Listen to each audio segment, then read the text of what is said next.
himself.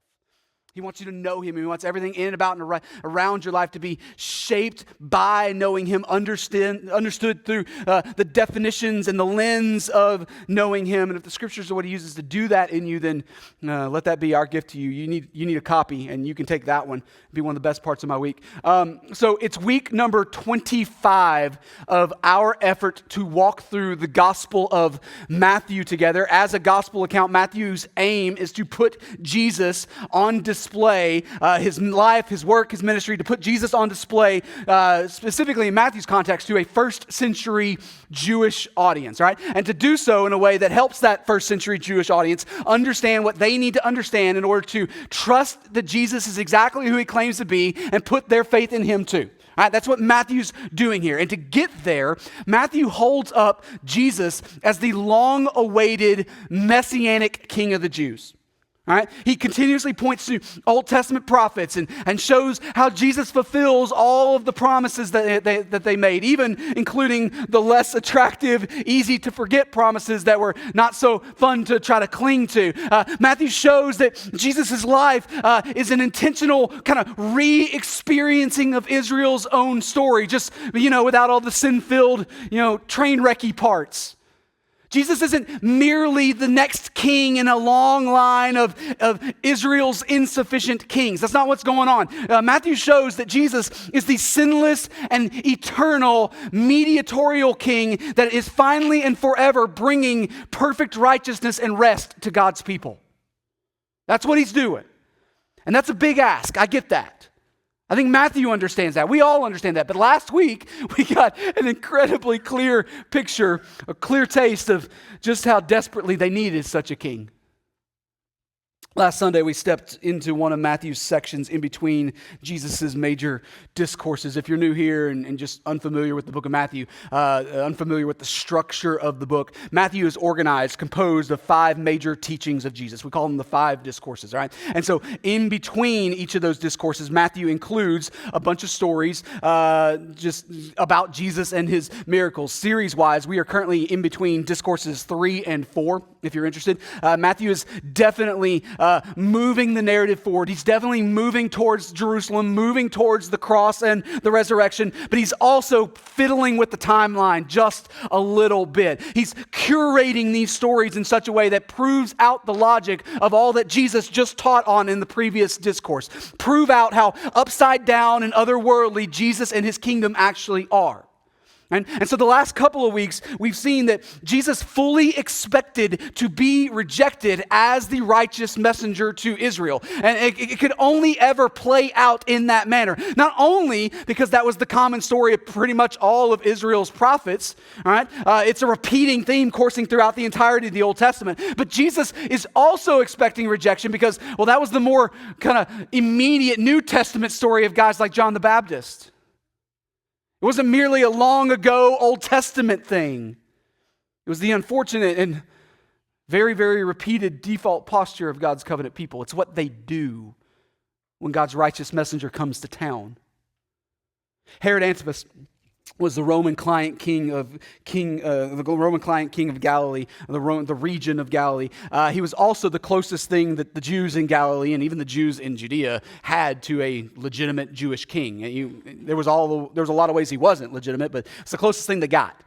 He throws a birthday feast at the end of chapter 13, or the first part of Matthew 14. He throws a birthday feast, a part that can only rightly be described as a headlong plunge into debauchery. All right?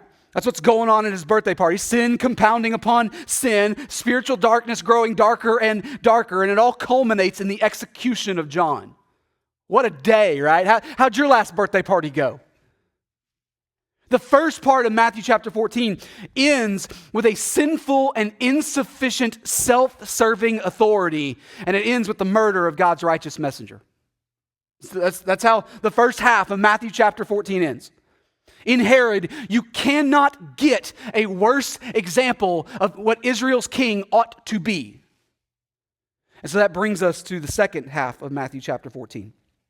Matthew's going to show, I think, what Israel's king is actually supposed to look like. You ready to look at it? Matthew chapter 14, we're going to start in verse 13 this morning. It says, now when Jesus heard this, and let's call a time out there and just make sure that we've got the context clear. I know it's early, but like, heard what? When Jesus heard what?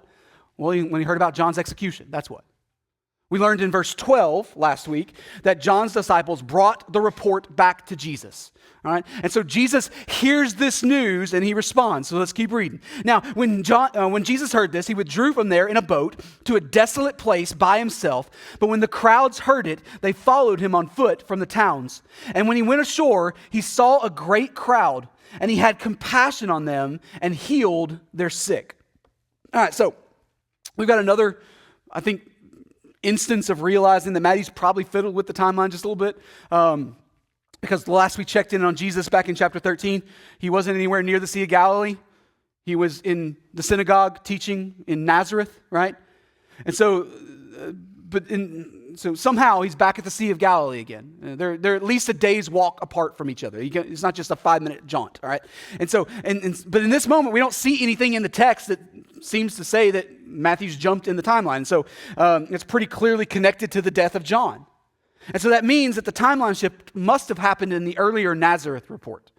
And we talked about the possibility of that last week, so we don't have to get into it now. But Jesus is given the news about John, and we're told that he withdrew from there in a boat to a desolate place.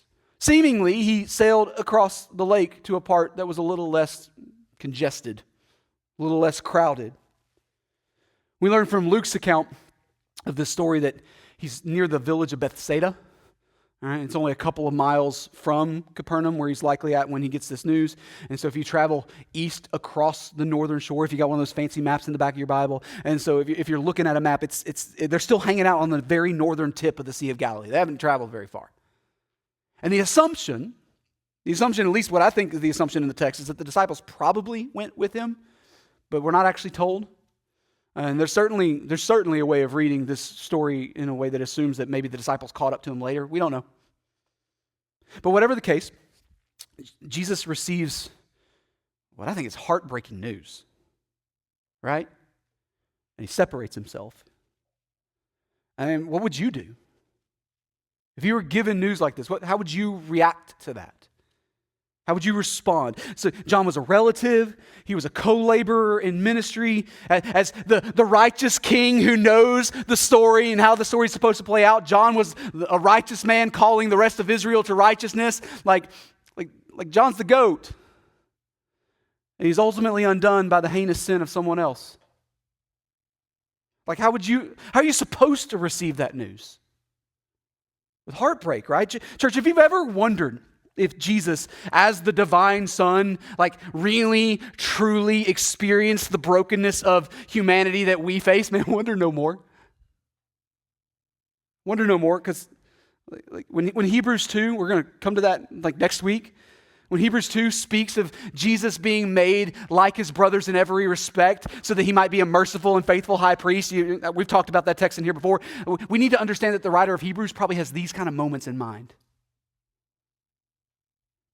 Have you ever felt tremendous hurt? Maybe even hurt that was caused by the insufficient leadership of somebody who was supposed to be fighting for you? Yeah, Jesus knows. And because he knows, because he understands exactly what's that's like, he is the perfectly empathetic king and priest for you. Yeah, he's got you. We're told that he separates himself from the crowd, that he gets in a boat, that he goes to a desolate place. And we're not privileged to know what goes on in that desolate place while he's there by himself. But man, I've got some ideas. I think I can imagine what I would do. Pretty sure I know why he would want to be alone. So if you've ever wondered if Jesus truly gets you, just spend a little more time in the Gospels. You'll find your answer. But Jesus' solitude, it doesn't last for very long. The crowd figures out where he's going, and they follow him, we're told.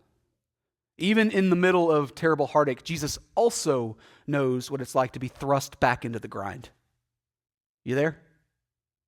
But unlike me, and rather than getting mad at the crowd, rather than growing bitter about things, which is what I tend to do, that's my knee-jerk reaction to dumb stuff like that, we're told that Jesus is moved with compassion. Yeah, he's better than us. He's moved with compassion on them, and he takes the time to heal the sick, everybody they bring to him. But look at verse 15.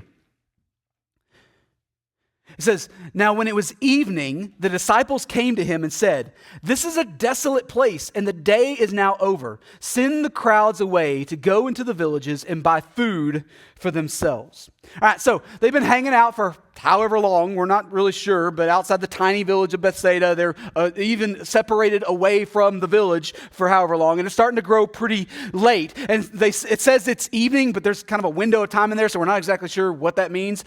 My guess is that it's probably not dark yet, all right, because there's more that's going to happen in the story, and we need some time for it. But it's late enough that people are starting to get a little fidgety, and they're starting to look at the sundial, right? All right? And so we're going to learn in a moment that this is an incredibly large crowd.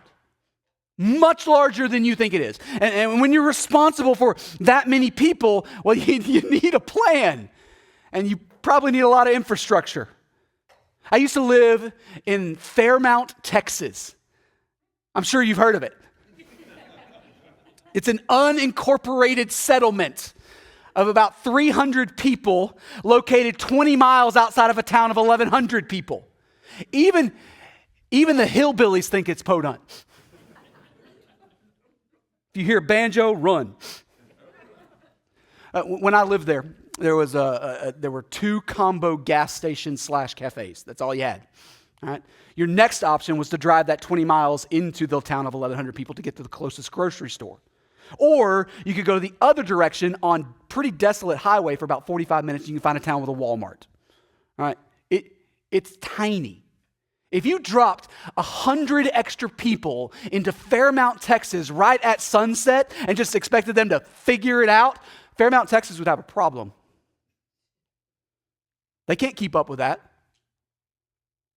But we're not talking about a crowd of 100 people here.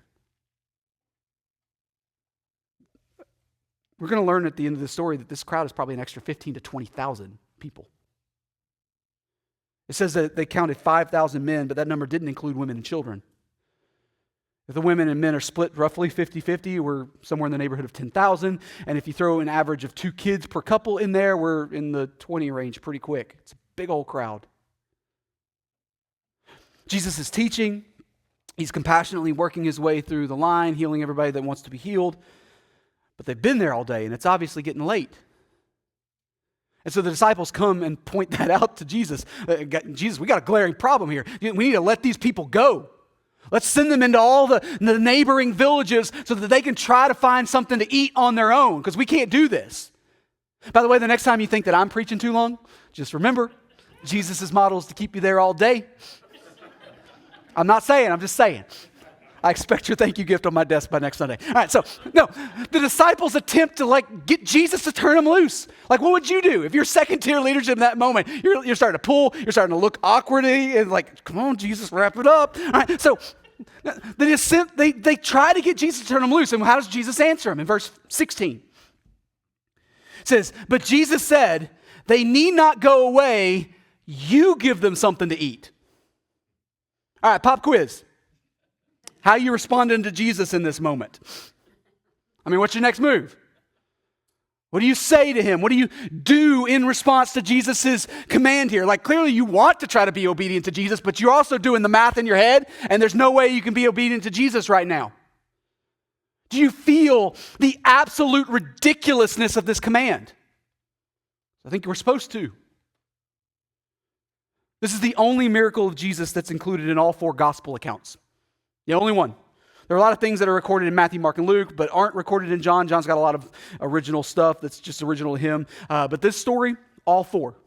Other than the death and resurrection narrative, this is the only part of Jesus' story that gets attention by all 4 gospel writers. And so clearly there's something going on here that we probably need to pay attention to. In John's account, we're told that right before Jesus' obviously ridiculous command, Jesus turns to Philip, who is from Bethsaida, and asks him where in town they can buy some bread to feed everybody. And that question is just as outlandish, because there's not enough bread in all of Bethsaida to fix this problem. The combo gas station / cafe ain't going to cut it in this moment. And in case you were confused, nobody in first century Israel is hopping in their car and going down the road to Walmart. This problem cannot be solved by infrastructure.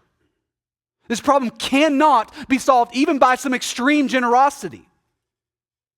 You can just imagine the disciples huddling up and going, guys, what are we going to do? What are we going to say? And Jesus knows that this problem cannot be solved. At least not by anything of their own doing. The disciples, however, haven't come to that conclusion yet. And so they're going to try and come up with an earthly answer first. Look at verse 17. It says, they said to him, we only have 5 loaves here and 2 fish. So the loaves that they're talking about are probably more like small scone type of things, biscuits, if you want to call them that. No, not giant loaves of bread that feed lots of people. The fish are probably more accurately described as sardines or something of the sort. It would be a meal for one person. In fact, in John's account, we learn that this little collection of food comes from a young boy. All right, and so we don't know why it wasn't eaten earlier in the day, but we're talking about a singular lunch here. But even if it was the world's largest seafood buffet, you're still not getting the job done because we're talking about enough people to fill up TD Garden in this moment. Not last time you were at a concert or a hockey game, like that's the crowd we're talking about here. Nobody's got enough food for this group. So the disciples are in a desperate situation that despite their greatest effort, despite their greatest machinations, they could never ever dream of coming anywhere close to bringing about on their own. And that's the point. Guys, that's the point. If these people are going to end the day without going to bed hungry, it will ultimately need to be solved by an otherworldly bread. So look at verse 18. It says, and Jesus said, bring them here to me.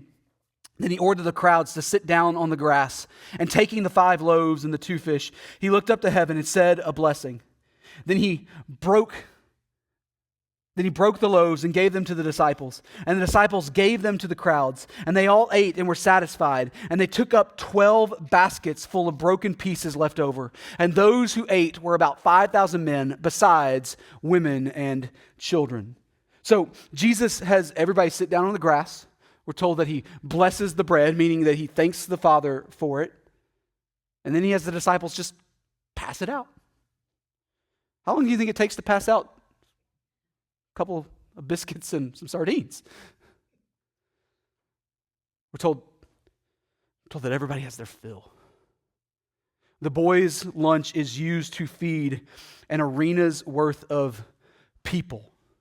In fact, we're told that there are 12 baskets of food left over after they're done. And if you're trying to do that math in your head, they ended with more than they started.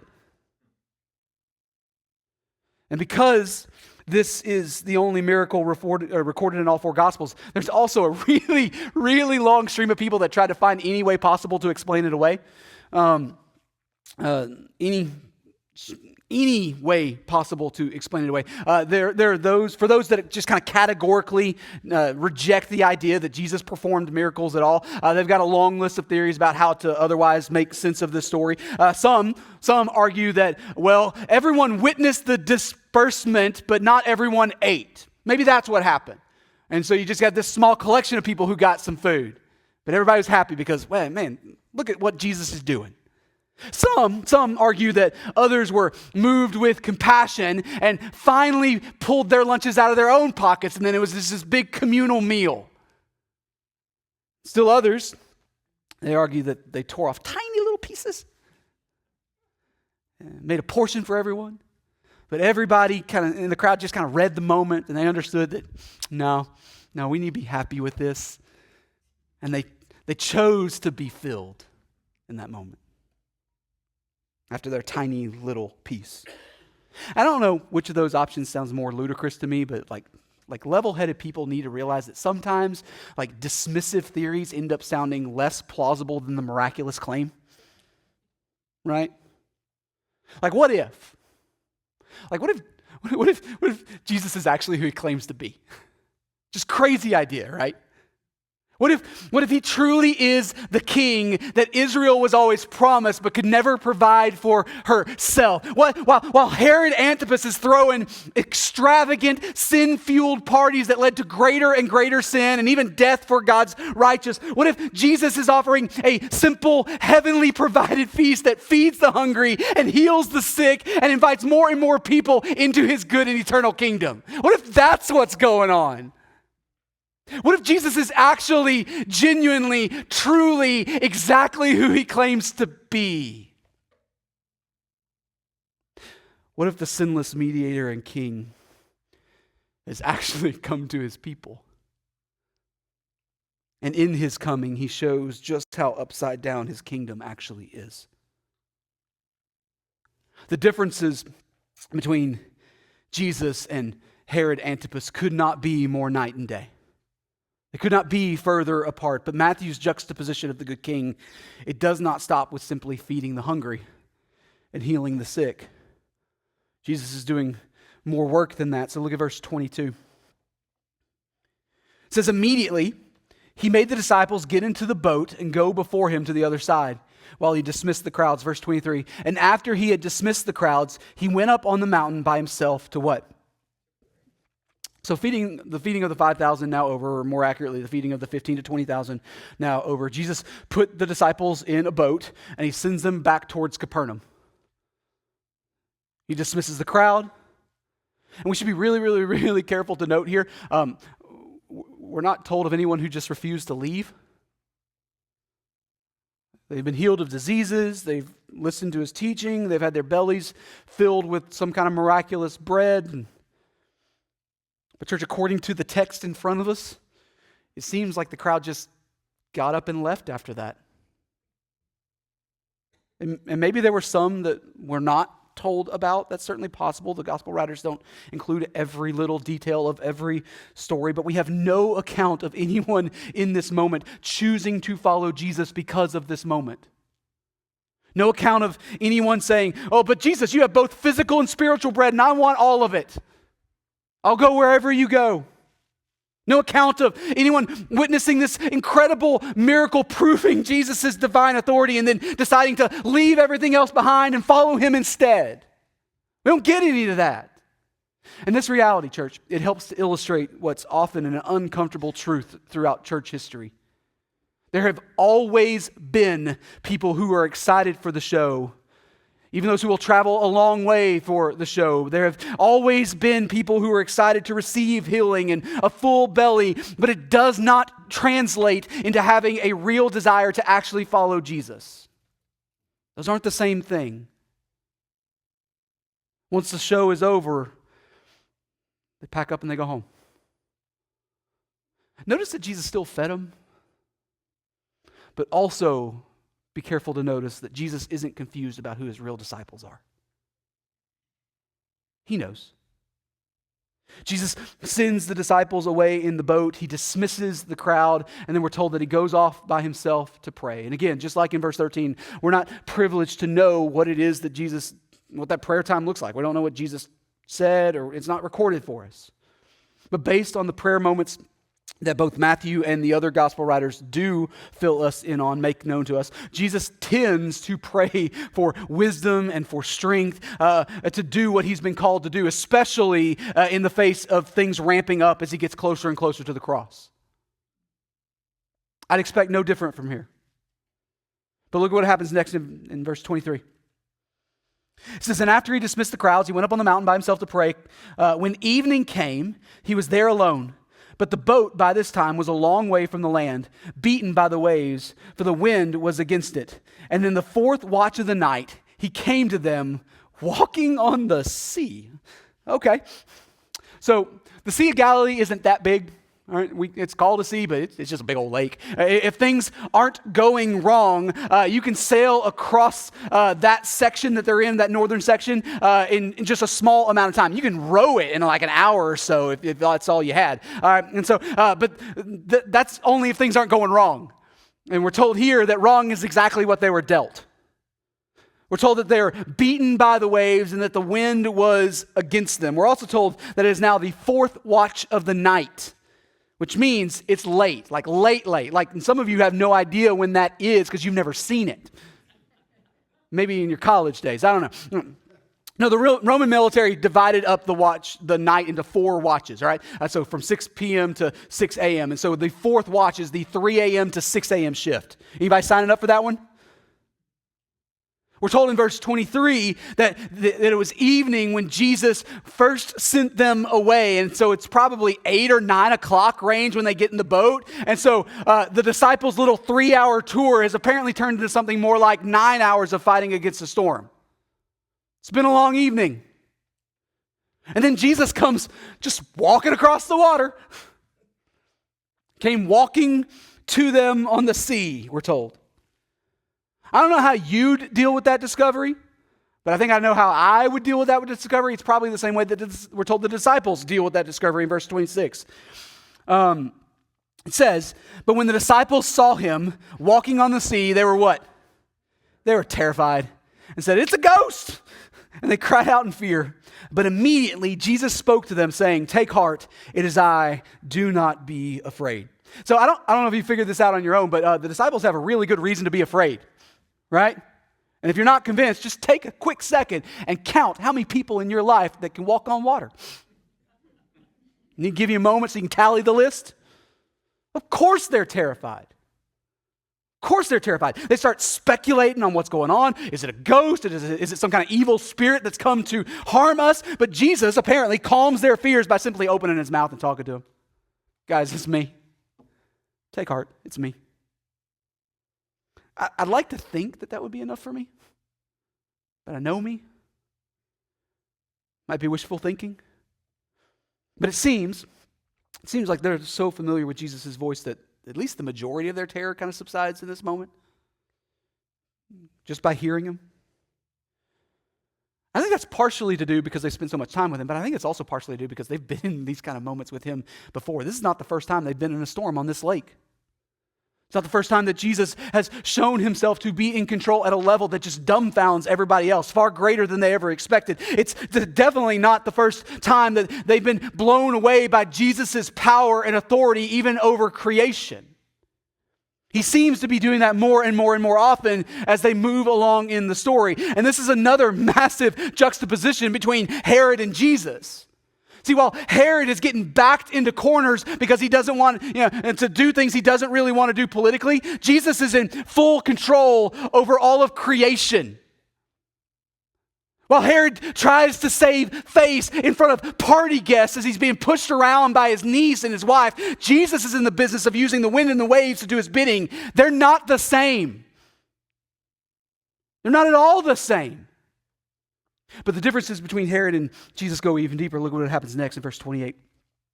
It says, and Peter answered him, Lord, if it is you, command me to come to you on the water. He said, come. So Peter got out of the boat and walked on the water and came to Jesus. So while Herod's sinful, illegitimate authority leads to more sin and more death, Jesus' authority actually begins to extend to those who belong to his kingdom. He's actually sharing some of his authority and allowing people to actually flourish. And man, I love Peter because he just jumps in. He doesn't ask questions. He's a jump in and go kind of guy. Now, I would not get along with Peter on the same leadership team because I'm not that guy. I'm an overthink everything guy. I'm a turn it upside down and look at all the little details before we move ahead kind of guy. But man, God's given us a gift in Peter types. God's given them to us for our good. We need them. Jesus calls Peter out of the boat, and Peter doesn't bat an eye. He goes. He just goes right overboard. The text doesn't even tell us if he stopped to take off his outer tunic or to get the change out of his pockets. He just dives in. And according to the text, Peter is successful, at least for a little bit. Peter is successful in doing what Jesus called him to do. Peter walks on the water. How was your Thursday? Listen, it's not because Peter has the same divine DNA as Jesus. That's nonsense that gets tossed around by the more extreme ends of the charismatic movement when they try to argue that Christians should be working miracles in the same way that Jesus did. They'll argue that Jesus was a normal man empowered by the Spirit to do mighty things, and because we are normal men also empowered by the Spirit, therefore we ought to do the exact same kind of stuff. It's rank heresy. But man, it sure does look good on TV. Terrible theology usually gets attention because it's what we walked in the door wanting to hear. Okay? Otherwise, nobody would actually pay attention. Nobody would give it any time. And nothing plays as well as "you can be like God." It's a play as old as the garden. We don't have to let the Bethel churches and the TV preachers of the world take sole claim of this verse, though. Peter's not able to walk on the water because he briefly tapped into either something inherent inside of him or some kind of spiritual birthright that belonged to him. No, he's able to walk on the water because the King in charge of all things equips whoever he wants, whenever he wants. Because Jesus said, "Come," Peter can do it. Peter is certainly impetuous. Absolutely. There's no doubt about that. There's much that he does not yet understand, but what he seems to at least have put the pieces together on is that when Jesus calls him to do something, he can do it. It's enough for Peter. Church, it ought to be enough for us. If Jesus calls, then Jesus equips. But Peter's confidence is short-lived. Look at verse 30. It says, "But when he saw the wind, he was afraid, and beginning to sink, he cried out, 'Lord, save me.' Jesus immediately reached out his hand and took hold of him, saying to him, 'O you of little faith, why did you doubt?' And when they got into the boat and the wind ceased, verse 33, and those in the boat worshiped him, saying, 'Truly you are the Son of God.'" So Peter takes his eyes off the one equipping him, and apparently it all unravels. It begins to sink, but man, Jesus is right there to rescue him. Back in chapter 8, when Jesus calmed the storm, we have the exact same cry and pretty much the exact same response from Jesus. "Lord, save me, O you of little faith." You think those are similar on purpose? I think those are probably similar on purpose. I love the way that one of my favorite commentaries put it this week as we were studying. I think I got a slide for the screen. It says this: "Peter succumbed to fear and took his eyes off Jesus." But that is hardly Matthew's main point. The failure of Peter, or us, is less the point than the presupposition of the narrative. Indeed, every biblical narrative records the acts of sinners. Matthew's message is not, "Peter failed, so don't be like Peter." No, the passage teaches that Peter's failure did not bring catastrophe because Jesus did not fail Peter. Peter took his eyes off of Jesus, but Jesus never took his eyes off of Peter. Church, the King is in control, and even as things are falling apart, even as you and I are distracted by circumstance and challenge, He is not. He does not take His eye off of you. Jesus and Peter, they climb back in the boat, and nobody's there patting Peter on the back for his amazing deeds. Look at what Peter accomplished. Nobody's celebrating even his trust to do the brave thing that Jesus called him to do. Way to go, Pete. We're told that the storm immediately dies down, and everybody takes the opportunity in that moment to worship Jesus. They say, "Truly you are the Son of God." And so Jesus' authority, man, it goes beyond simply the claim to be in the line of Israel's rightful kings. He is ascribed with divinity in this moment, and necessarily so. While Herod does everything he can to try to maintain a facade of control and try to hang on to this little bit of authority that he gets to try to believe is actually his, the true king is sharing his limitless authority with his people. And he's inviting others to be a part of his good kingdom and even play a role in his good kingdom. But there's one more comparison that needs to be made between Jesus and Herod in chapter 14. Look at verse 34. It says, "And when they had crossed over, they came to the land of Gennesaret. And when the men of that place recognized him, they sent around to all that region and brought to him all who were sick and implored him that they might only touch the fringe of his garment. And as many as touched it were made well." So Gennesaret is just a couple more miles further southwest of Capernaum. So they've been up all night, but they hadn't made it very far. All right? They're still on the northern tip of the lake. But morning comes, they pull into the dock, and just like before, man, word spreads quickly.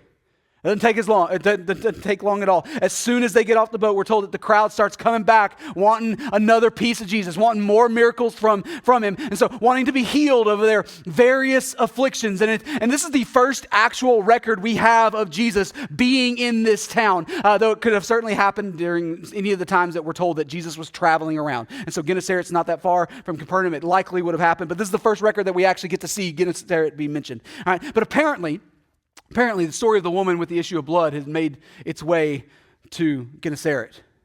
That story happens in the neighboring town of Capernaum. And even though Jesus has healed people in 100 different ways by this point, the folks at Gennesaret are convinced that they're hung up on the idea that they need to touch the hem of his garment too. Jesus, if you just let us touch the fringe of your garment. So we're told that that's exactly what Jesus lets them do. As many as touched it were made well. So what do we see here? Because I think we see the logic of the parables play out in illustration form. There's some who have eyes to see and ears to hear, and there are others who don't. The disciples, they're privileged to see the divinity of Jesus put on display, and they responded to that display with reverence and with worship, right?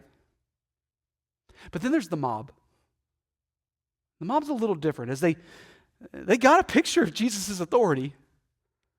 They got a picture of the same kind of power, but they didn't respond in the same kind of way the disciples did. They're just clamoring for the next installment of healing and bread. Healed bodies and full bellies. And so as we move closer and closer and closer to the cross, Jesus is beginning to draw a very clear separation between his disciples and everyone else. Between those who are following him and those who simply want the next show. While Herod and Jesus, they both have crowds demanding the next party trick, right? They're moving in decidedly different directions in how they assert their authority. Herod is falling deeper and deeper and deeper into his illegitimacy, while Jesus is focusing his inner circle and preparing them for his final act of exaltation. The king who heals and who fills bellies and controls the wind and the waves has ultimately come not to take life of the righteous, but to make many others righteous by laying his own life down. Herod and Jesus are not the same. And so the question laid before us this morning, I think it's the same question that Matthew's laid before us the last several weeks. Do you have eyes to see and ears to hear? Or are you simply waiting for the next show? It's a stark question. I'm fully aware of that. It's not exactly a question that just kind of casually invites people on the fringe to take another step. It's okay, it'll be great. It's more of a line in the sand kind of question. And yet this is precisely the line that King Jesus is beginning to draw. To read Matthew correctly is to see that line in the sand. Even as he continues to feed the crowd and even as he continues to heal, Jesus isn't confused about who his disciples are. Are you? If you're here this morning and you're not a follower of Jesus yet, man, it's a good morning to change that. The Bible teaches that because of our sin, we are all by default separated relationally from God, and that we are owed the just and right punishment for that sin. Sometimes the Bible calls that punishment hell. But the Bible also teaches, at the same time equally teaches that because of the unfathomable love of God, that is while we were yet sinners that Christ died for us. And so the eternal Son of God put on flesh and he dwelt among us. He lived a sinless life that I can't live and you can't live and none of us can live. And he died on the cross to make payment for your sin. And he was raised again from the dead as a vindication of his own perfect and sufficient righteousness. And now the King who conquered sin and death, he calls on you to respond to him in repentance and in faith. And you can do that today. Man, I'd love to be helpful to you. Let's talk. You don't need me, but man, I'm here. What about those of us who are already followers of Jesus? How should we respond? The answer is with reverent obedience and worship to the King. What has he called you to that you haven't acted on yet? Like, what you waiting for? Because last I checked, the King is able to equip whoever he wants, whenever he wants, however he wants. So just keep your eyes on Jesus as you jump out of that boat. He's got you. We can trust him. Not because you got it coursing through you, but because he is faithful. And he is capable, even in our obvious lack of both. I'm going to pray and we're going to sing another song. That's the time that we can specifically handle the worship piece of that equation. Maybe you're here this morning and you need to respond to some other kind of way. Maybe for some of you, it's to finally take the step to formally join our church family in membership. You've been here for a while, but for whatever reason, you've just been on the fringe. Man, step in, let's go. For some of you, you've been a follower of Jesus for a little bit, but for whatever reason, you haven't done one of the things that your King has commanded you to do, which is to be baptized as a remembrance of what he's done in you and through you. And man, I don't know what your reason is, but let's fix that. Let's go. We can talk about that. Maybe you respond by making public some call that he's put on you privately to take the gospel somewhere or serve in some capacity. I'd love to help you figure out what those next steps look like. But whoever you are and however God's word is calling you to respond this morning, let's all respond together right now. Father, you're good to us. Thank you for the scriptures. Thank you for an otherworldly king. A king who is unlike not only Herod, but any other king this world has ever tried to offer up. Who does heal. Who does fill bellies, who does control the wind and the waves, but also the one who makes unrighteous men righteous, who through his good kingly authority expands his kingdom for your glory and our good. Father, for those in here who don't know you yet, would you make yourself known to them in this moment? Would you open eyes to see and ears to hear? Call men and women into your kingdom today. For those of us already on the inside, would you help us trust you in all the things you've called us to do? As you lead us into all those things. We love you. Thank you for loving us first. In Jesus' name we pray. Amen.